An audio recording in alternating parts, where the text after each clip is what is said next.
Hey there, welcome to today's episode. It's going to be a live and edited session. Apologies for any background noise. Noisy day here in London. I want to go over using Koala Sampler as a crude looper. It's not a perfect looper, but it's a really fun workflow. I did this in another video. I feel like I kind of discovered this. I can't say for certain that I did, but I've never seen anyone else show this on YouTube. It's something that I discovered purely by accident when I was using the AudioKit applications. I was playing around with those and I discovered that I could send audio through to Koala Sampler. And if I set it up in the right way, I can create this kind of looping scenario. So that's what I want to share with you guys because people have asked me about it again, wanted me to break it down and go through it. So let's see if we can do it one more time and hopefully you guys will get what I'm doing here. We're going to start with Koala Sampler, of course. We're going to use it, as I said, as a crude looper. So the first thing you need to decide, just like you would with any looper, is what is the BPM you want to work to. In this case, let's just set it at, I don't know, something in my kind of range. We'll go 70 something slow-ish, hopefully as well, just to kind of keep it slow on screen. We're going to turn the metronome on because we need a sound to play along to. And the important part here is to go into your settings and make sure under the audio tab you have your background audio set to enabled. If you're unfamiliar with that, it basically means you can close Koala down while you go to another application and you'll still be able to hear Koala Sampler playing in the background. That can be audio, can be just the metronome, can be everything that's coming from that application. So I'm going to say OK. The next part, like any other looper, open up a sequence, which is going to be the loop. How long do you want to loop for? In this case, I'm going to go with 2 bars so that we're not making the video too long, but of course you can make these as long as you like. It's not really any great limitation.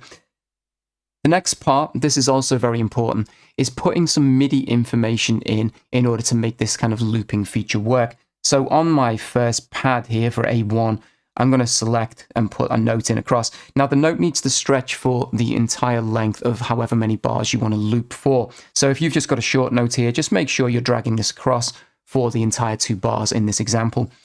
You can think of this as a track, as a layer to where we're going to record some audio, and you want to put in as many layers as you're going to need.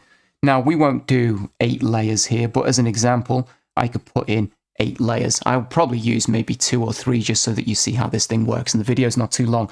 But again, we could have as many as Koala Sampler allow, which is probably 64 layers, I think. So we've set that up. The next part, unfortunately, I kind of have to talk over the metronome. It's a little bit annoying, but it is what it is because we need to turn the metronome on and then jump over to our application. Going to do this. We're going to move over to this King of Digital app. Well, this one is actually King of VHS Pro. It's a new one that was released a couple of days ago. I'm not affiliated with AudioKit. I bought this with my own money, but I really like their synth apps and they have a recording function. I dare say other applications on the market do a similar thing, and if you guys know of any, let me know in the YouTube comments so that I can test them out and try the same thing. You don't even have to use just one application. You could do this from multiple different applications, and hopefully that will make sense as we do it.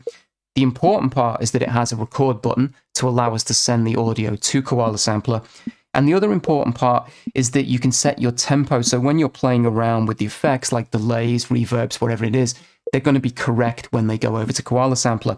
Now, what did we set our Koala Sampler tempo at? Was it 75? Let's just check and see what we got. 75. So that's good because we've already got 75 BPM here.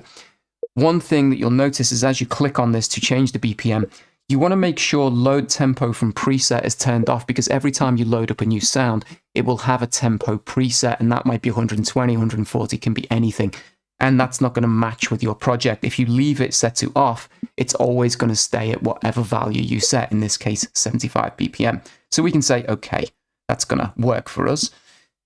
We can then just use the random button or just pick presets, whatever you want to do. And while it's like this, we can audition. So we can play a sample. I've got my little MIDI keyboard set up just off screen. I can do it off the screen, of course. But I'm going to be using my MIDI keyboard.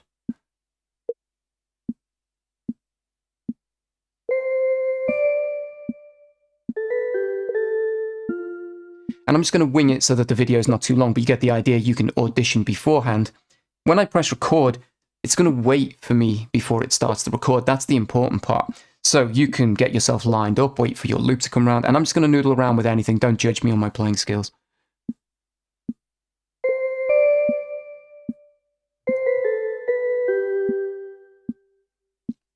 Just need something that's going to be 2 bars shorter or slightly longer, doesn't really matter. Then we can stop the recording. You'll hear the metronome still playing. We're going to send this now over to Koala Sampler. Ends up on our pad, and hopefully as the loop comes around, there you go. You've created your first part of the loop. The cool thing is now we can just go back and we can keep adding to that. So let's move back to the application. I'm just going to use the randomizer. See what this Dreamer's pad sounds like.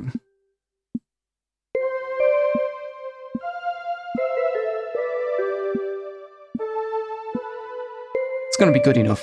We'll just record anything. Again, don't judge me on this.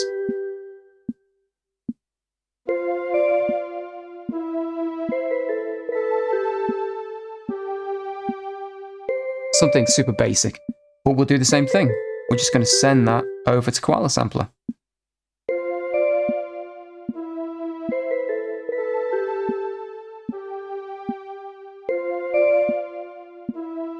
Hopefully you get the idea. We'll do it one more time. Choose something else.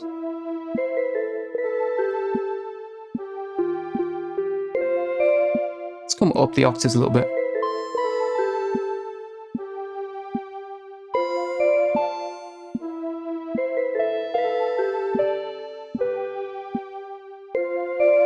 Just like that. We're going to export that.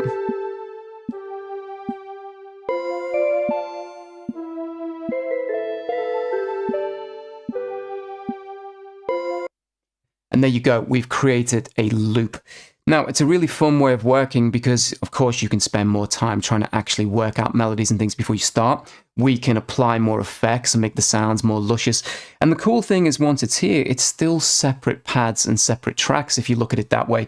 So if the volume's a little loud on one of these pads, maybe this first one here is quite loud, then of course I can change the volume of this particular pad and just bring it down into line. I could apply some effects from Koala Sampler.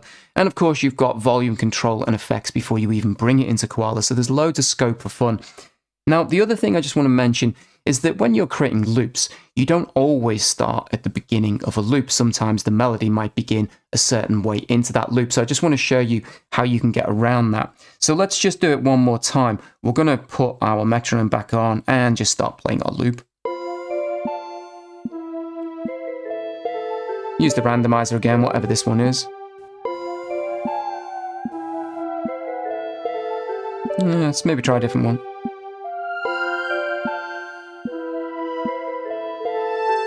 Okay, so that's good.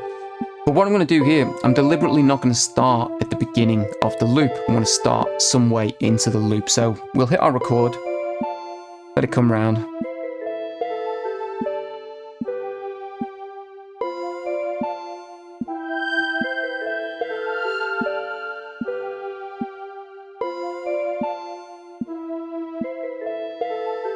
We'll send that over. Now, you'll notice, of course, it's put it right at the beginning of the loop because that's where it thinks the MIDI information or the recording begins. But we started that somewhere, into our loop, which is common practice. Not everything is always at the beginning of the loop.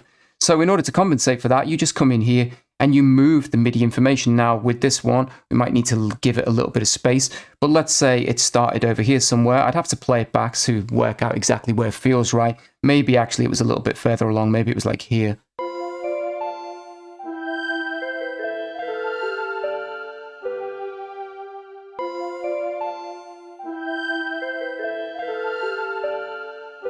Yeah, that's about right. And of course, you don't have to snap things to the grid. You can shift things around. You've got all of this control and all of this freedom. I just think it's a really fun way of working. I've never really seen anyone do it like this before, particularly on YouTube. And with things like this, if I apply a bunch of effects and I've got a really good melody or a good loop with Koala Sampler, we could just resample that entire loop down to one piece of audio. I could get in here, start slicing this thing and chopping it up and having some fun with it. So anyway, that's it. I'm going to leave it there. I really hope I was clear with that. I hope it's easy enough to follow because I do think this is a fun thing to play around with. You need Koala Sampler, of course, and some kind of third-party application. Now, as I said, the AudioKit ones I know work because they have the recording button in there. But let me know if you know of any other applications, maybe the Korg, some other brand that you can do a similar thing with. I'm going to leave it there. Hope you've enjoyed this episode. Take care, and I'll see you guys in the next one.